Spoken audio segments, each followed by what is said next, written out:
you wanted the best, you've got the best podcast. The hottest podcast in the world.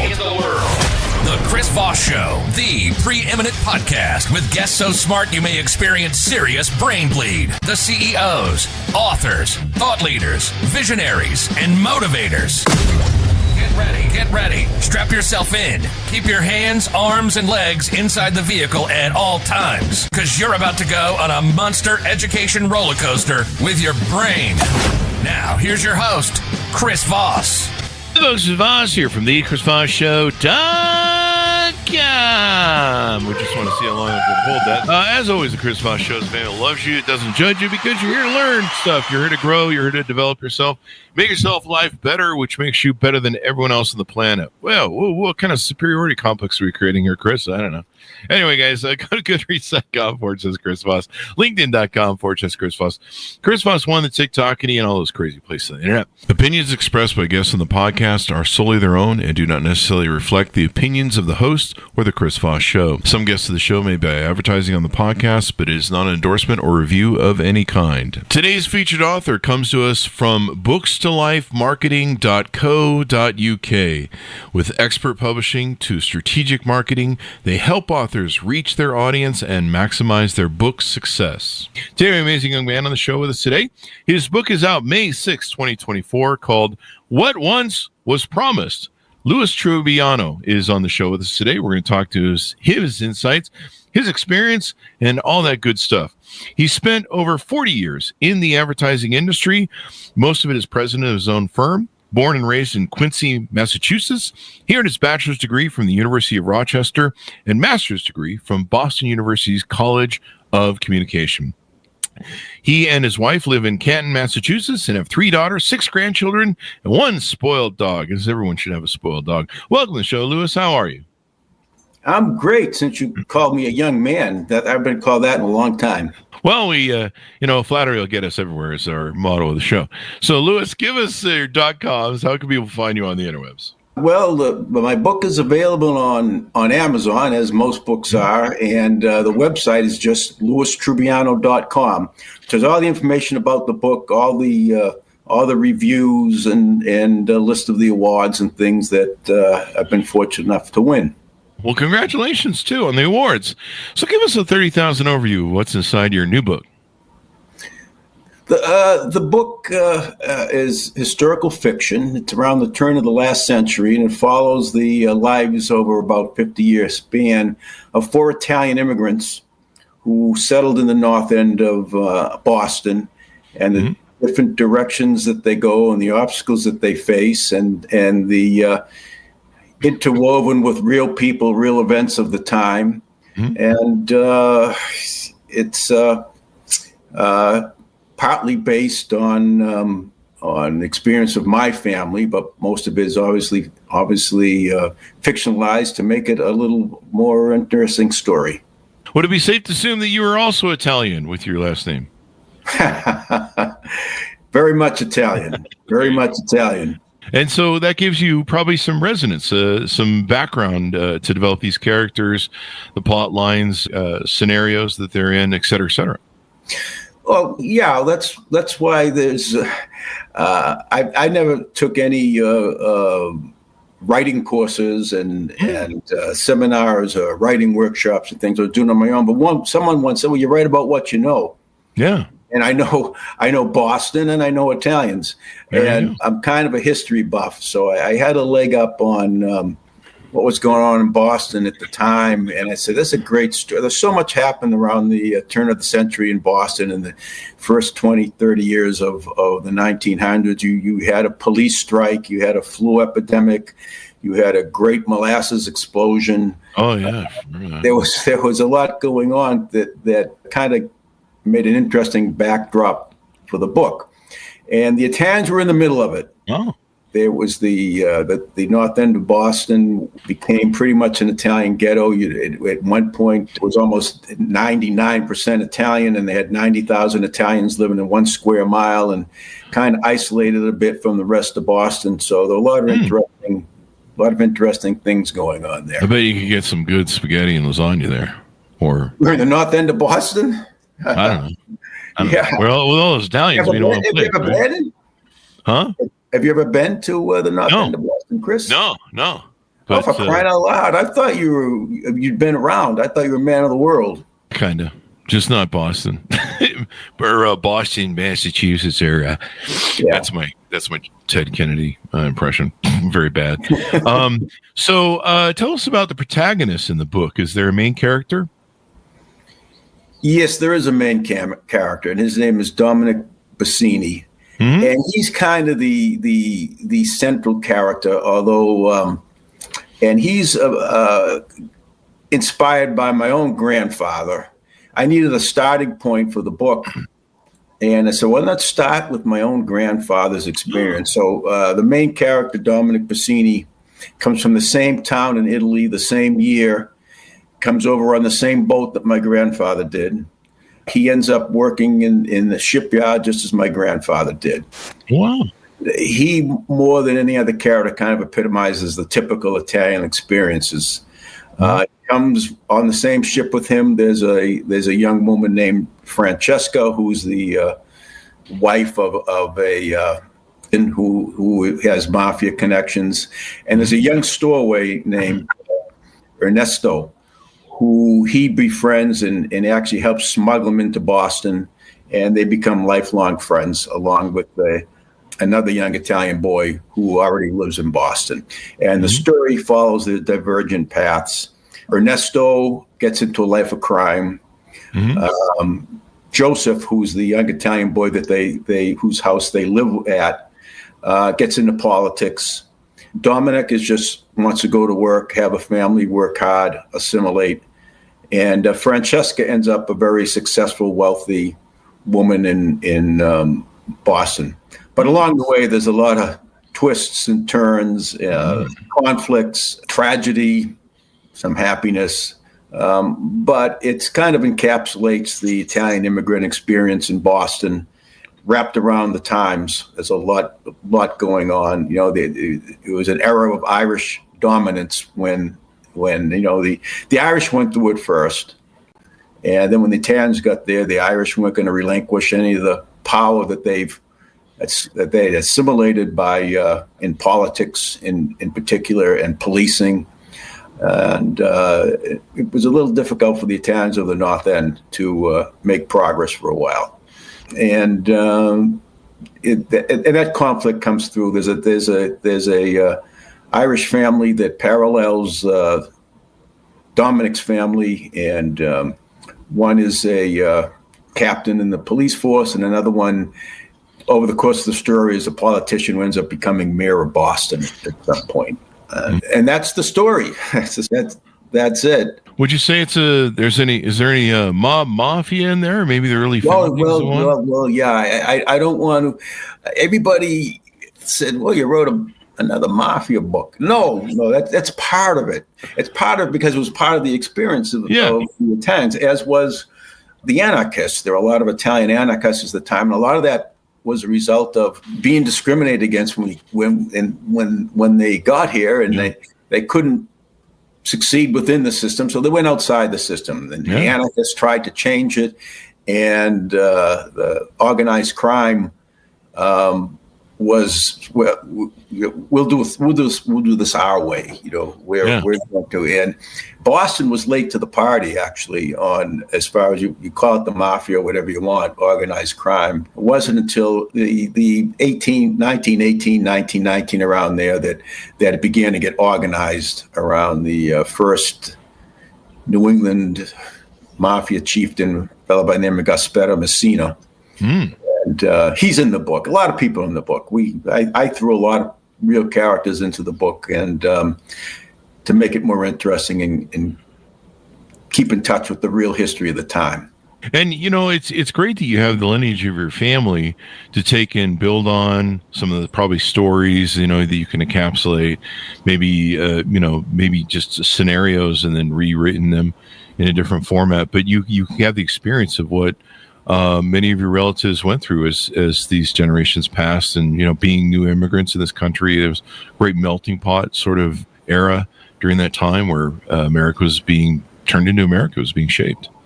Well, yeah, there's a little anecdotes in there from Sunday dinners and other things that are based on real things that happened to people in my family and other times. And where Domenic's son fights in World War II. He's in World War II.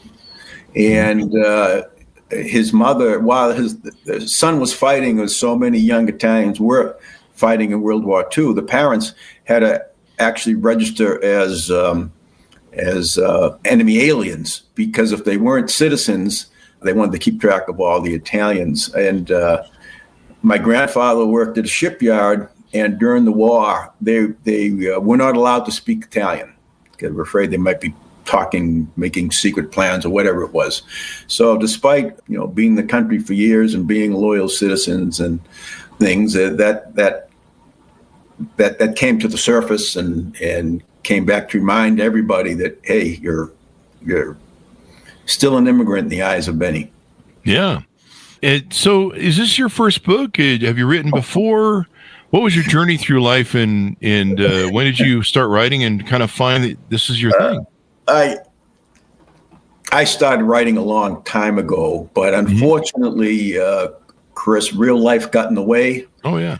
And I had a business, and I had kids, and I had a lot of interests and activities and things I was involved with. And I'd write in snippets and put it aside and maybe go a year or two or three and not do anything about it. But when I finally retired, sold the business and retired, I had the time, and I dusted it off and threw most of it out and started over. And it took a couple of years on and off.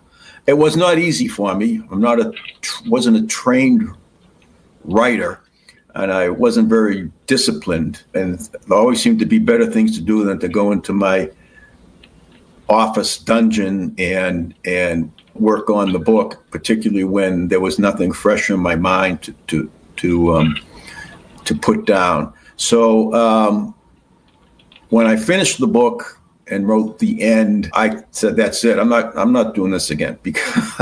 But because it's done so well and has got so many great reviews, I have started on another two, actually. One you could more or less call a prequel, because it's going to deal with the Irish experience from around the time of the Civil War up into the 1890s, when the first Irish mayor of Boston, Irish-born mayor of Boston, was elected. And it kind of follows the Irish ascension to power in Boston. And this one is hard because I don't have the experience with the Irish experience that I did with the Italian experience. So the research is more intense, but hopefully it'll lead to a trip to Ireland to look at some of the places I talk about in the book. And I've also started another book, which is more of a thriller mystery type of thing. And the great thing is, I'm not a writer. I don't depend on writing to make a living. So I'm able to do this when I feel like doing it. And, well, that's nice. Sometimes not having a gun to your head gives you the best sort of results. Sometimes having a gun to your head keeps you from doing anything sometimes. Yeah, that's true. I stay outside. The hell with the book. I'm going golfing, Well, as long as you always, what is that, hour a day writing? Some authors will do, and so it can make all the difference. But I think with the Irish book, I think all the research you have to do is you just have to put a lot of alcohol, vodka, and potatoes, and play Danny Boy a lot, like every other chapter or something.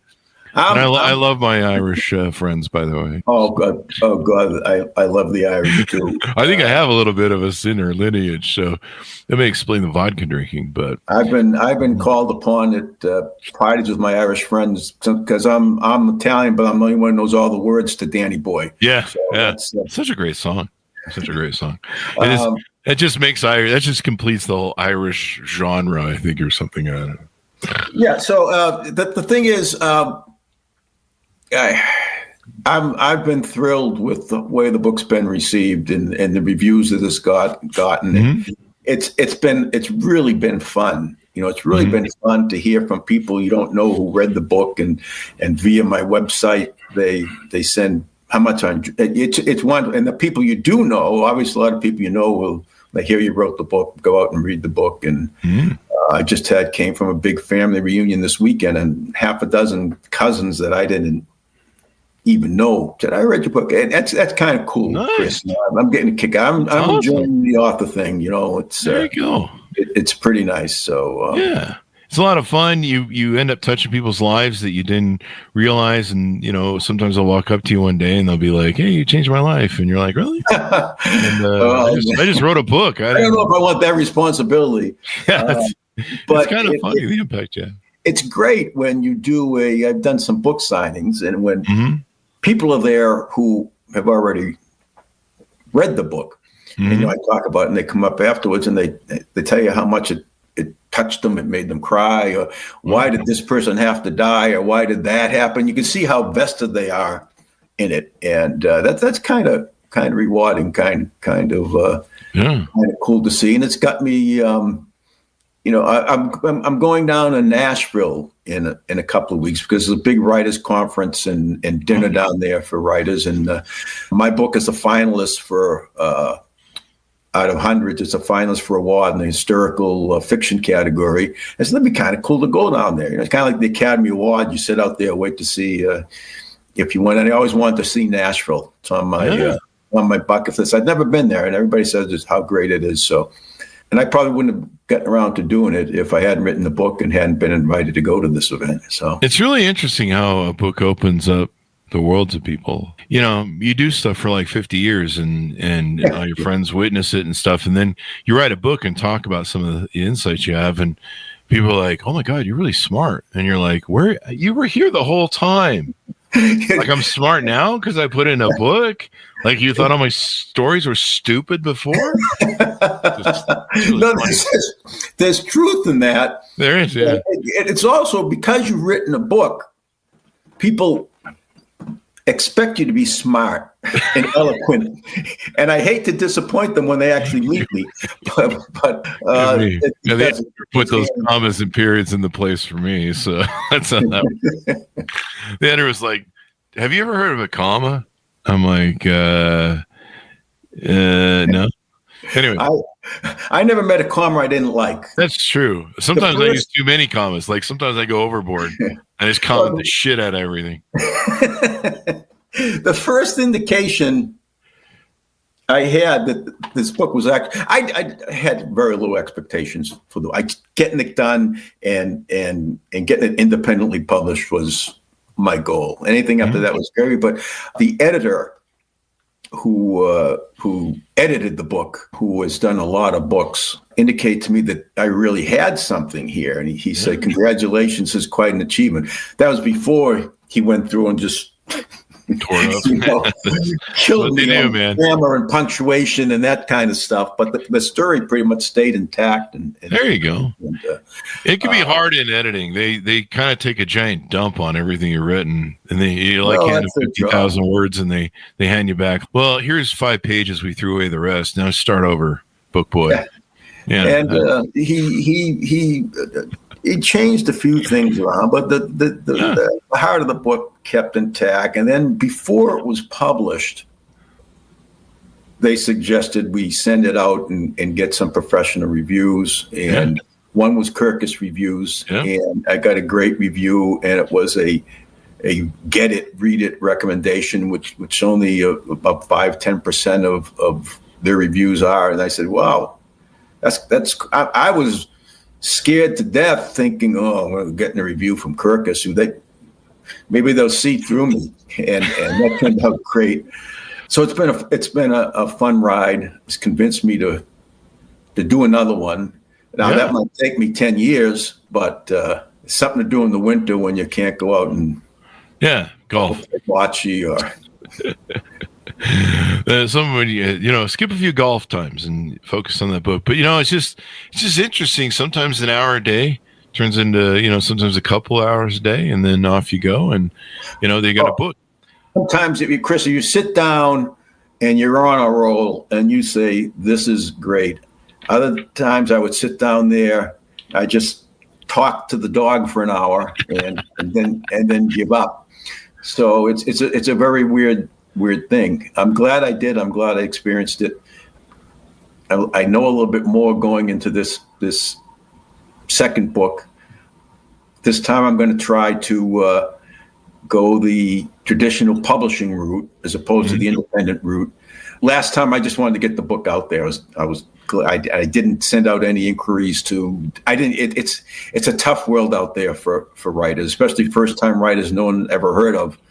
But this time we've got kind of a track record. I think I'll We just had on a couple hours ago a guy who does military genre books, kind of like the Jack Ryan sort of stuff, and he published independently his first two books, and then Penguin noticed, and Penguin or Simon Schuster noticed, and they came and offered him a deal, and now he's got multiple deals. Great. That's the dream. Yeah. That's the dream of millions of authors out there. Someone told me that.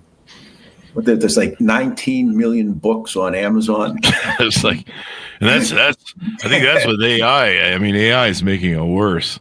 That's not fair. Yeah, it's not fair at all. And I think my understanding is Amazon's clamping down on the AI books. I can't remember the journalist gal's name, but she's I can't remember her name, but she's very popular and very smart. And she was coming out with a biography, and like all these, I don't know what you call them, AI hacker, pseudo dudes, whatever. I don't know what you call these people, but they had literally invented 8 different versions through AI of her biography that you could buy right away instead of the pending real one that was coming out from her. Oh, yeah. And I was like, and I remember looking at it, I'm like, which book is yours? Because there's like all these biographies, and they're all landing at the same time with different covers. And it was just extraordinary. And they just had AI just punch it out like nothing. So I guess they're doing something about that. I can't do that because I don't. AI is like Bitcoin to me. I don't understand it, so I can't use it. I can't do it. I mean, it has some formats. Like I've actually written stuff and put it into ChatGPT and said, help me clean this up. Or, I remember having it do summaries and stuff or abouts for websites. And, so I'd write it up and then I give it to ChatGPT, and I don't like the way this sounds. For some reason, I just cannot get this to click right in my head. And then ChatGPT would kind of rejigger and reformat, the sentences like the spell checkers do now.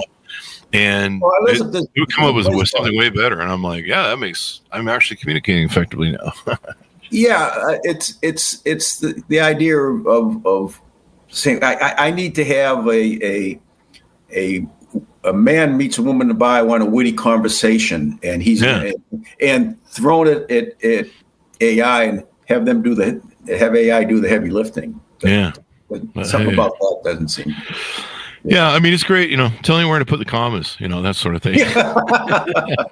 Commas are tricky. I never knew there were so many rules about commas. Oh my God, I don't even know. I just kind of threw. I actually pay for, what is it that I pay for my online writing? I pay for Grammarly. I don't know why I'm getting plugged in them for free, but I pay for Grammarly, and sometimes it'll tell you, hey, put the sentence over here and flip that. On your character in the book, do you anticipate maybe this becoming a series on this book?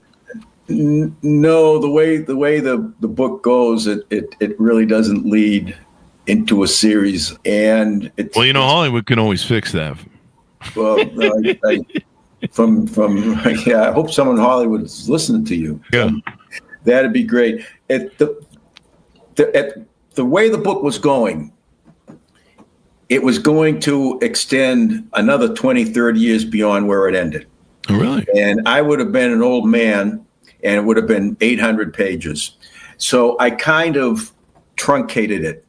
And I think it's more powerful this way instead of dragging it out a little longer over a whole nother generation. But the way that I ended it kind of precludes bringing some of these characters back. So the Irish thing is kind of a prequel. There'll actually be some characters in it at the end that are in the beginning of my book, including a police captain and his backstory on how he became a police captain and things like that. But it doesn't have any of the Italian characters in it. Okay. But the time frame is a prequel. It was the Irish moved out of the North End to Boston, and the Italians moved in, but kept the power. And because the big thing the Italians had going against them was the language, not speaking the language, and a lot of the Italians were stubborn. I don't know if you've noticed that about Italians, but we're pretty stubborn. Yeah, didn't go out of their way to try to learn the language, and they wanted to have their own. You've heard it literally a little Italy. Little Italy, yeah. With their own families and friends and their own culture and their own Sunday dinners, but you can't really do that. Yeah. And to this day, now the North End has changed quite a bit. It's really been gentrified, and some of the old warehouses along the waterfront are now high-rise condos, but the population, I don't know what the percentage is of Italians now. It's probably about 30%, but most of the businesses are still owned by Italians in the North. Oh, really? Wonderful story, and we'll look forward to the future works that you're doing. Give people a final pitch on where they can get to know you better on your website. It's just louistrubiano.com, and there's more in there about one book than you'd ever want to know. But you can go to louistrubiano.com and read the reviews and get the plot summary and look at the awards. And hopefully it'll resonate, and I'll sell more books. Although selling the books is just the frosting on the cake, Chris. Writing the book was the great, and the experience that it's brought has been wonderful too. Well, we'll look for more to come from you and all that good stuff. Well, I write another one. I'll give you a call and try to get on here again. Sounds good, Louis. Sounds good. Thank you very much for coming to the show, Louis. We really appreciate it. Well, thank you very much for having me, Chris. Thank you. And thanks, Ronitz, for tuning in. Go to goodreads.com/Chris Voss. Pick up his book, What Once Was Promised, out May 6, 2024. You can find it wherever fine books are sold. Thanks for tuning in. Go to facebook.com/Chris Voss, linkedin.com/Chris Voss, Chris Voss1 on the TikTokity, and all those crazy places on the internet. Be good to each other. Stay safe. We'll see you next time. And that should